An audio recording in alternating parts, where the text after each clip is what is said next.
will start. Firstly, it has maybe like 3 characteristics that I would like to discuss today. The number one characteristic is money is actually a storage medium, right? What do I mean by that? You see, when you provide a service for someone, you exchange it for money. And then with this money, you can store it after like 2 years, 3 years, and then you can convert it to another form where somebody else can give you a goods or they can provide a service for you. So we can see that money is a storage, and this storage you can store it eternally as long as they recognize the money. Now, if they don't recognize the money, of course, then when they change the denomination of money, or the country have disappeared, so you can't exchange that into another form. So money, if you want to store it for sometimes, you have to keep changing the storage, meaning, for example, changing from Singapore dollars to American dollars and then back into Chinese RMB, right? So you can find a way to keep its so-called value in that form, right?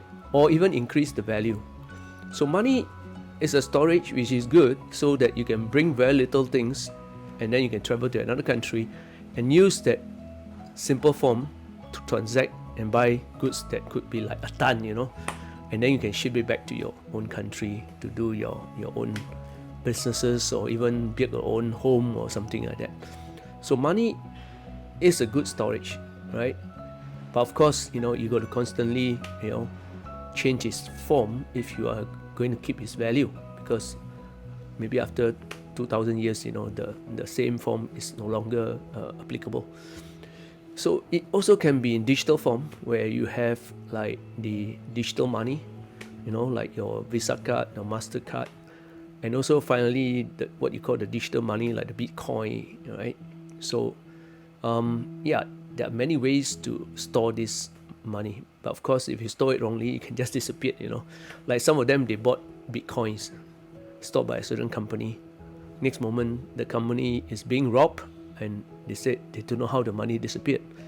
So it can disappear if you don't store it correctly, but traditionally some of them store it in the form of gold and silver, right? So money is a form of storage. Now the next thing about money is that money, you need something to barter to change it to that form. So for example, you go to work and somebody will return you in the form of money and bank it in your bank account. So money and effort, right, has certain form of relationship. Some people, they work very little but they make tons of money, like bankers. As long as you want to borrow like $1 million, right, you have to pay a certain amount of interest over a certain number of years. And so if you borrow $1 million over a period of, let's say, 20 years, you realize that even a simple interest of 4.5 over 20 years, you could be actually paying 1.5 million by the end of 20 years, right? So just a form of discussion and loan, and then actually somebody else already made over a period of 20 years like $500,000. So that form of making money is pretty quick. So by and large, the world is such that if you put in effort in a sense of physical labor, your work may not worth so much money. But if you use money to make money, maybe it's worth even more money, right? So using effort may not be the best way to make money, right? So the other thing is that when you want to make money, you have to spend time. So time also have a relationship with money, meaning if you want to have more money, you put in more time. Of course, you can put in less time if you are doing like the bankers, right? But you got to build up another form of relationship where trust is the form that you build, but trust also need to spend time. So in the end, right, you can't run away the fact that if you want to make more money, you have to spend more time. You have to invest more time, more effort on certain things. So if you want to have more time to yourself, what should you do then?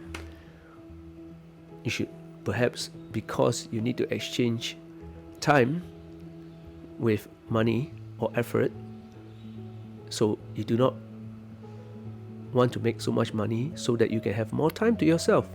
So that's another way to look at it. Now, since money is a form of storage, that means the effort that is encrypted in the money also means that if you have spent so much effort and you did not spend your money, that means in a certain way you have wasted your effort and wasted time. So I think we all have to find a balance between these three things: money, effort, and time. If you want to have time to yourself and you do not want to work so hard, you want to laze around, well, you can do that so that you can have the time and the effort to yourself, rather than spending so much time to work. Like some people will be working for their whole life until 60, 70 years old, and they left a lot of assets, a lot of money in the bank. So I look at it as, if you have so much asset and so much money in the bank, basically you have not enjoyed your effort. You have just make a lot of effort, make a lot of money, but you did not enjoy it, because only when money is spent, then you can enjoy the effort that you have done, and you can enjoy the effort that you have put in time in. So I think, if you ask me, the best scenario would be, if you do not have money when you die, exact moment, then you have balanced up the amount of effort and time. But of course, some of them, if you look at people are extremely rich and people are extremely poor, maybe this is not really that applicable, because in the sense of the person who is very rich, somebody else could be making money for him, because money makes money. He may not need to spend any effort, but he just need to pick the right guy to make money for him, right? And people who are very poor, well, there's a danger that you may cause a lot of agony, because you do not have enough money for food, especially because hunger is quite a painful thing, right? So money, I look at it as storage. I look at it how we should balance between effort, time, and money.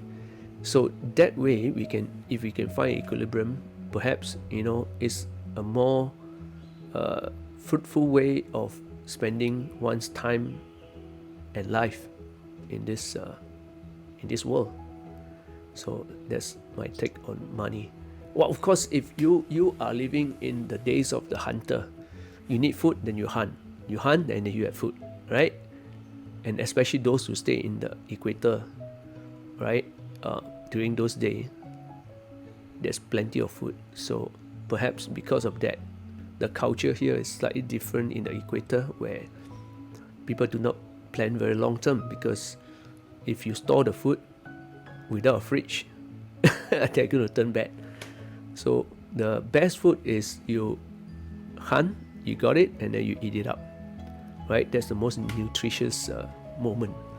So so that form is a good life. I would gather there is a better way of doing things, rather than storing so much food in the fridge or deep freezing, where slowly the nutritional value is going to drop and drop and drop, right? Because there isn't any life force in the food that we are eating.